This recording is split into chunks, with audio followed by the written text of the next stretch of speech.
So we have forgotten that all of nature has life and has roots. More importantly, we have forgotten that we humans have roots. We do not believe any longer that we are attached to the earth the same way the trees are, but we are. In the Russian culture, we still have very strong symbols reminding us of the fact that we are connected to Mother Earth the same way as all plants and trees are. This is a traditional embroidery on women's dress in central part of Russia and in the Russian north. If you open Russian ethnography books, you will read there articles by professional ethnographers who will explain to you that it was part of the Russian tradition for women to decorate their dresses with images of frogs. Is this what you see on the screen? You know, when I look at this image, I do not have a degree in ethnography or anthropology, but when I look at it, I see clearly that this is not a frog. It is a pregnant woman giving birth. There is a big belly, two arms, two legs, and the child emerging from the bottom. So it is one of the most powerful images of life. Interestingly, in the Russian culture, it is also almost identical in shape to the image of the tree of life. 3 shoots and 3 roots. The fact that these two images are identical points to the fact that our ancestors were not making a distinction between the fertility of the woman and fertility of Mother Earth. It was one and the same for them. This is even preserved in the alphabet that we have today in Russia. This is a pre-Christian, pre-Cyrillic letter that is still found today in the Russian alphabet. It's pronounced as Zh, and it is the first word in such words as woman, женщина, or жизнь, life, a sacred symbol, showing that we have the same kind of roots as the plants have. And what are our roots? Our roots, of course, is the land that we come from. Today we are all here physically. We live in Bristol or London or Moscow or somewhere else, but our bodies no longer come from where we live.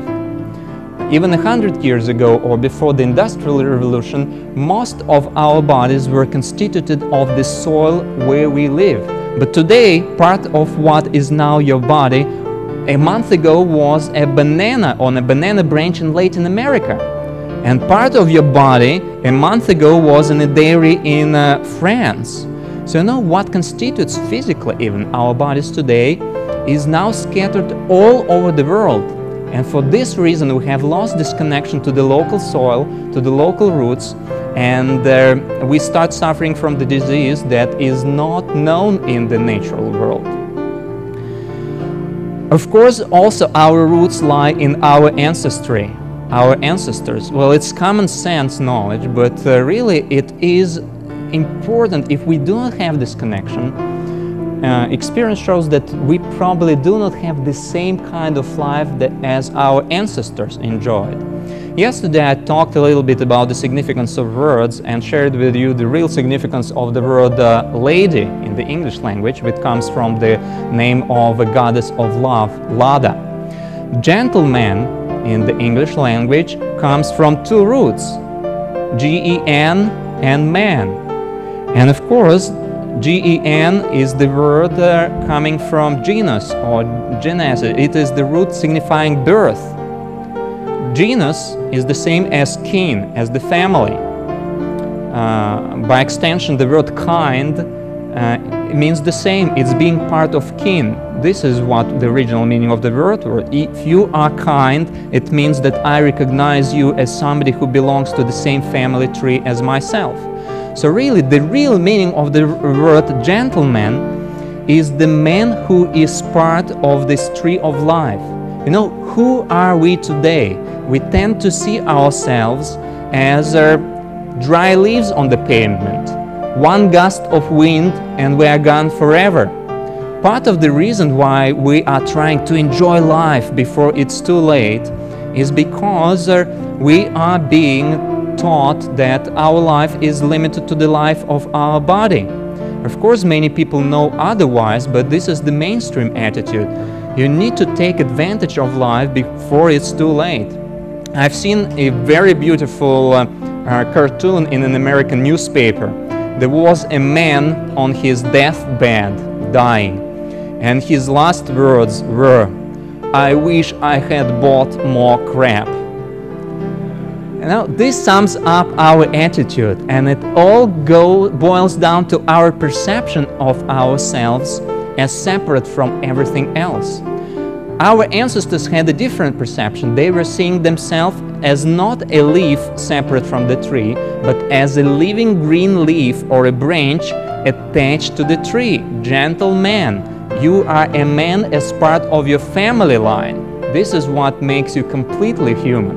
And then, of course, they were not concerned as much about the death of their physical body, because the tree of life, your family tree, continues to grow even when we are gone. Who of you know or knew until now that the English language has the word husbander? Not husband and not husbandry, but specifically husbander. Not everybody, yeah, some of you know, but it was a big surprise for me. It is still there in the English language dictionaries. You open it and it's there, but it's marked as obsolete. And it's a shame that the sacred word husbander has become obsolete. Interestingly, it has two meanings. One is a good husband in the sense of head of the household, but the second meaning of the same word is a good gardener. Somebody who takes good care of their soil, of their land, of their motherland. And the reason it's one and the same word is they were not making a distinction between being a good husband and a good gardener. The function of a husbander was not limited just to planting a human seed, this is it. It was all-encompassing. Of course, a good gardener doesn't just limit himself to planting a seed. He first prepares the fertile soil, and then after planting the seed, makes sure that the tree grows and matures, and then harvests the fruit himself and saves some seeds for the next season, so that the cycle of life can repeat itself. By extension, a good husband would not just limit himself to the planting of the seed, but also would create first a strong household to support his partner or his wife, then plant a human seed, then support the pregnancy, then assist to the birth of his own children, and then educate the children in such a way so as to inspire them to continue the cycle of life. This is what was understood as the function of men, of males, not dominating women, but serving them as a good husband.